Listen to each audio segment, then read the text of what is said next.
各位网友大家好，我是鲍明。这期话题我们说一说，根据美国海军研究所通报的位置，辽宁号、山东号的模拟攻击那不是瞎猜。根据美国海军研究所发布的消息，解放军辽宁号航母打击群前出第一岛链，可能演练了打击美国尼米兹号航母战斗群的战术。而山东号航母战斗群呢，位于南海，很可能在演练打击美国海军陆战队的马金岛号攻击舰的战法。根据这个研究所的跟踪呢，辽宁号率领的导弹驱逐舰成都号、鞍山号和无锡号、护卫舰赵庄号、呼伦贝尔号快速作战支援舰同行，期间实施了大约20次战斗机的发射和回收，以及大约40架次的直升机的起降。对山东号战斗群的组成呢，外电没有推测。从解放军现有舰载航空兵的作战能力看，要想和尼米兹号单挑，难度还是非常大的。辽宁号与歼15的走合，很大程度上还是一种战法研究、人员训练的手段。辽宁号所能搭载的歼15的数量只有26架左右，滑跃起飞也严重的限制了歼15的弹药以及油料的携带能力。而尼米兹号呢，本次出航是携带了第17海军航空兵联队，它包括9个中队和分遣队，其中呢有3个 FA-18 中队和1个 EA-18G 中队，以及反潜直升机和预警机中队。一个 FA-18 中队大概24架战机，因此双方的航空兵力是悬殊很大。而且辽宁号呢，目前还没有舰载的预警机，空情态势的感知和空中指挥能力那都差了一大截。但是这并不意味着我们就不能演练一下相关的战术战法。目前呢，解放军海军航空兵主要的机载反舰武器是鹰击91，这一款导弹对于尼米兹级这种9万吨级的超级战舰可能无法击沉，但是打伤它、打掉它的战斗力还是可以做到的。至于伯克级驱逐舰鹰击91，只要命中一发就能让它永久丧失战斗力。再配合岸基轰6携带的重型反舰导弹，我们有条件来摸索歼灭一个美军航母战斗群的战法。随着 F-35 战斗机研制的不断的推进，以及福建号形成战斗力，解放军舰载航空兵对美军航母战斗群的突防能力也将得到一个新的跃升。到那个时候，辽宁号摸索出来的战法就可以在福建号上发挥作用了。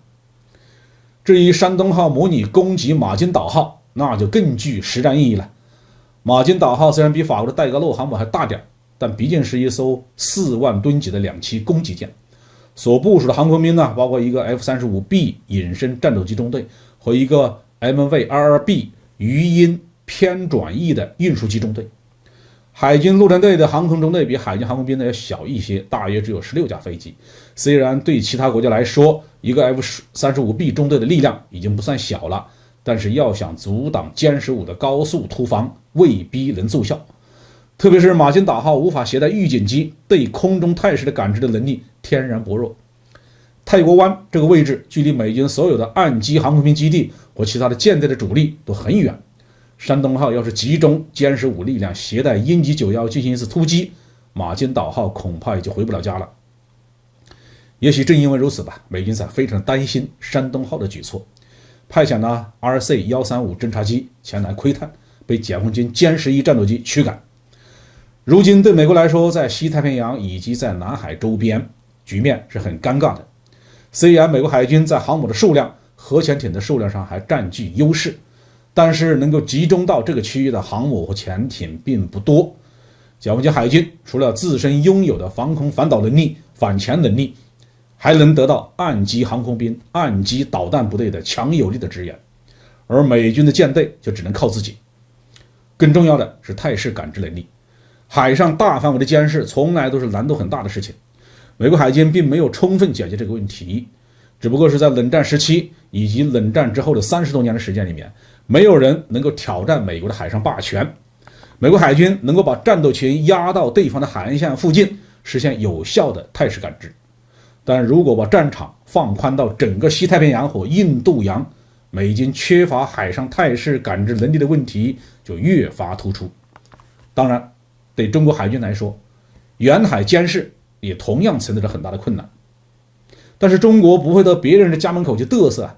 我们可以依托我们自己领土上的多个陆上基地放飞远程无人机，用合成孔径雷达、光电传感器这一类的设备监视大范围的海上目标。美国海军虽然也拥有特里同无人侦察机、波塞冬海上巡逻机，但一般只能从冲绳基地起飞，部署位置和活动的范围受到极大的限制。所以在西太平洋航母对抗问题上，美国人头疼的日子还在后面。好，这期话题就说到这里。